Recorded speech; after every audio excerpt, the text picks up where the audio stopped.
یہاں بہت قدیم سے یہ بحث ہے وحدت ادیان کی، تمام دین ایک ہی بات کہہ رہے ہیں۔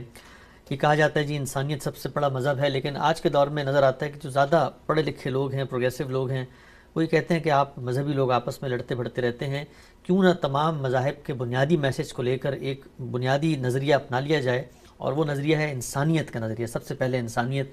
تو انسانیت سب سے بڑا مذہب ہے، اس دعوے، اس تصور کو آپ کیسے دیکھتے ہیں؟ یہ بات ایک بالکل بے معنی بات ہے۔ انسانیت سب سے بڑا مذہب ہے۔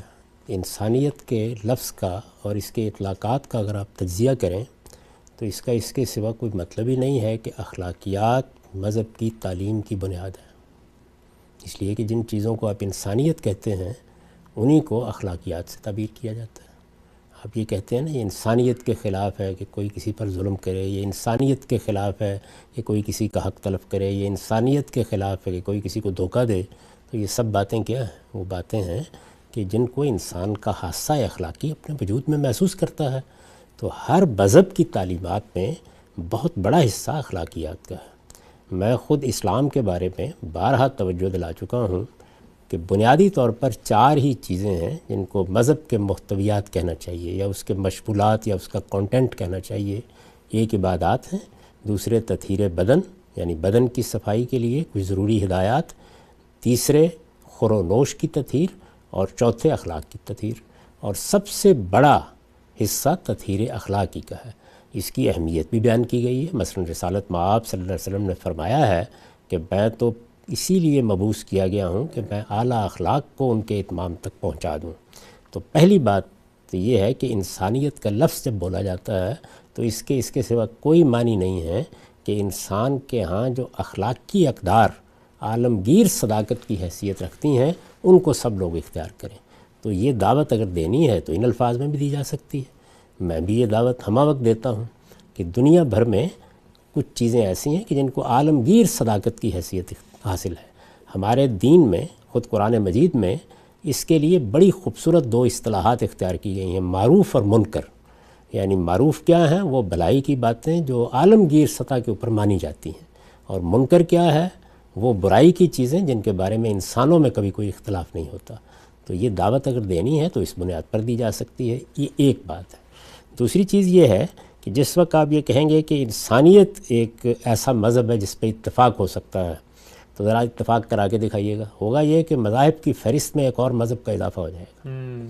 کتنے ازم ہیں جو پیدا ہوئے، تو انہوں نے پیدا ہونے کے بعد کیا باقی نظریات کا خاتمہ کر دیا؟ یہ انسانی فطرت کے ناقص مطالعے پر مبنی ہے۔ انسان اپنی ذات میں حریت رکھتا ہے، ارادے اور اختیار کی آزادی لے کر پیدا ہوا ہے۔ وہ اپنے فکر میں بھی آزاد ہوتا ہے، وہ اپنے عمل میں بھی آزاد ہوتا ہے۔ یہ کچھ مذہبی تعبیریں، کچھ سیاسی حالات، کچھ بڑے دانشور ہیں کہ جو اس کی اس حریت کو بعض اوقات پابند زنجیر بنا دیتے ہیں، ورنہ انسان آزادی رکھتا ہے، اپنے وجود میں آزادی رکھتا ہے۔ وہ سوچے گا تو اختلافات پیدا ہوں گے۔ تو اگر کوئی لوگ بھی مل کے مذہب بنانے کی صحیح کریں گے، مذہب کیا ہے؟ یعنی زندگی کیا ہے، زندگی کے حقائق کیا ہیں، جو سوالات پیدا ہوتے ہیں ان کا جواب کیا ہے، سارے نظریات اسی طرح بنتے ہیں۔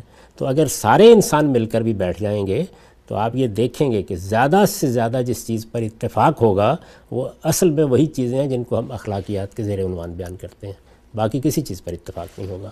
تو اس لیے اس طرح کی تجاویز کو میں بے معنی سمجھتا ہوں، میرے نزدیک اس کا کوئی فائدہ نہیں۔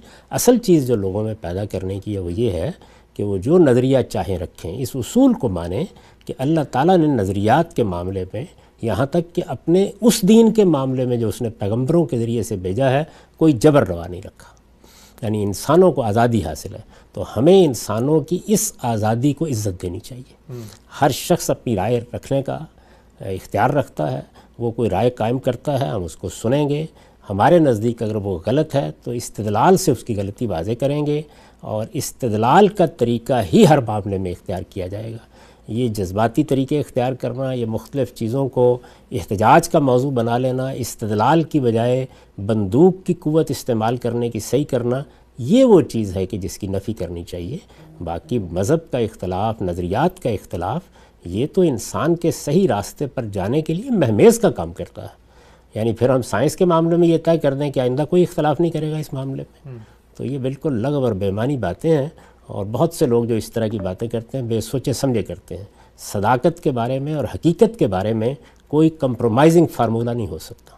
تو جن چیزوں پر اتفاق ہے ان پر دنیا کا نظم چلائیے، جو چیزیں مختلف ہی ہیں ان مختلف فی لوگوں کو کہنے دیجیے، اپنی بات بیان کرنے دیجیے، اس کی تبلیغ کرنے دیجیے، اس پر کوئی پابندی لگانے کی ضرورت نہیں. البتہ اگر اس میں جبر شامل ہو جائے، اس میں دوسروں کی تحقیر شامل ہو جائے، اگر آپ کسی کو بندوق کے زور پر اپنے نقطہ نظر کا قائل کرنے کی صحیح کریں، اس کو پوری انسانیت کو آگے بڑھ کے روکنا چاہیے. جی ہم سے بہت ہی تفصیل سے آپ نے جواب دیا. اس کا ایک ضمنی پہلو ذرا مجھے بتائیے گا کہ اگر ہم کسی اور مقصد کو اپنی زندگی کا سب سے پہلا اور بڑا مقصد قرار دیں تو کیا مذہب کو اس پر کوئی اعتراض ہوگا؟ مثلا ہمارے ہاں ایک نعرہ لگایا گیا کہ سب سے پہلے پاکستان، اس کے جواب میں لوگوں نے کہا نہیں پاکستان نہیں، سب سے پہلے تو ہم مسلمان ہیں، سب سے پہلے اسلام. تو مسلمان ہوتے ہوئے کوئی شخص کہہ سکتا ہے کہ میرے لیے سب سے بڑا زندگی کا ہدف، نظریہ، نصب العین، آدرش جو ہے وہ انسانیت ہے یا ملک ہے یا مثلا لوگوں کی خدمت ہے، تو اس سے کوئی اختلاف پیدا نہیں ہوتا؟ نہیں، اس کا تعلق اس سے کہ کوئی آدمی کوئی بات کس محل میں کہہ رہا ہے. یہ جو سب سے پہلے، ہر چیز، میرے لیے، بنیادی بات، یہ سب تعبیرات کسی محل کے لحاظ سے استعمال ہوتی ہیں. یہ بالکل ایسی بحث ہے کہ جیسے مسلمانوں نے اپنے جذبات کا اظہار کرنے کے لیے قیام پاکستان سے پہلے اپنے سب سے بڑے رہنما کو قائد اعظم کہنا شروع کر دیا. تو اب بعض لوگ وہاں لغت کی کتاب کھول کے بیٹھ گئے کہ سب سے بڑا قائد تو اللہ کا پیغمبر ہی ہو سکتا ہے. درا حالے کہ جن لوگوں نے محمد علی جناح صاحب کو یہ لقب دیا، ان کے وہم و گمان میں بھی یہ بات نہیں تھی کہ وہ رسالت بآب صلی اللہ علیہ وسلم کے مقابلے میں کوئی لقب دے رہے ہیں. وہ اصل میں سیاست کے میدان میں یا جو ان کے ہاں بڑے لیڈر تھے ان میں اپنے لیڈر کا امتیاز بیان کر رہے تھے. میں اس وقت یہ بحث نہیں کر رہا کہ یہ اچھا ہے یا نہیں ہے، میں یہ گزارش کر رہا ہوں کہ ہر چیز اپنے موقع اور محل میں ہوتی ہے. تو اسی طرح اگر کوئی آدمی یہ کہتا ہے کہ جو مذہب کا مقصد ہے، یعنی مذہب کا مقصد کیا ہے کہ مجھے اپنے نفس کو پاکیزہ بنانا ہے، مجھے اللہ کی بندگی کرنی ہے، اللہ کے بندے کی حیثیت سے جینا ہے، اسی پر میری آخرت کا انحصار ہے، موت کے بعد کی زندگی میرے اس فیصلے پر مبنی ہے. کوئی آدمی اس کی جگہ کوئی چیز لاتا ہے تو ظاہر ہے کہ پھر وہ مذہب کو چھوڑ دیتا ہے، پھر تو اس کے اوپر گفتگو ہوگی. لیکن اگر وہ اس مقصد کو سامنے رکھتے ہوئے اس دنیا میں اپنا کوئی ہدف مقرر کرتا ہے، دیکھیے طالب علموں سے پوچھا جاتا ہے تو وہ یہ کہتے ہیں میری تو ساری تگ و دو کا ہدف یہ ہے کہ میں بہت اچھا ڈاکٹر بنوں. تو اب اس موقع پر جب یہ جملہ بولا جاتا ہے تو اس میں مذہب کی نفی مقصود نہیں ہوتی یا کسی اور میدان میں اپنے مقاصد کی نفی مقصود نہیں ہوتی. بارہ ایسا ہوتا ہے کہ ہم یہ کہتے ہیں کہ میری والدہ بہت بزرگ ہیں، انہوں نے ہمیں بڑی محبت سے پالا تھا، میرے تو شب و روز کی تگ و دو کا حاصل یہ ہے کہ میں ان کی خدمت کروں. تو یہ ایک محل میں بولے جانے والے جملے ہوتے ہیں، ان کو زبان کے اسلوب پر سمجھنا چاہیے، نہ کہ ہر وقت آپ اعتراض کا لٹھ لے کے ان کے پیچھے پڑ جائیں.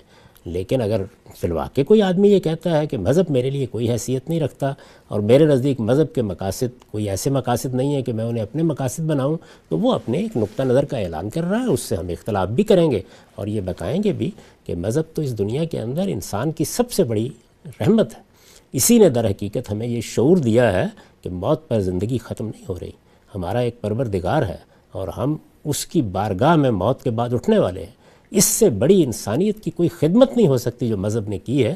باقی رہ گئے یہ احمقانہ قسم کے معاملات اور بعض جاہل لوگوں کے مطالبات، تو اس کو ایک طرف رکھ دینا چاہیے. یہ دنیا میں کہاں نہیں ہوتے.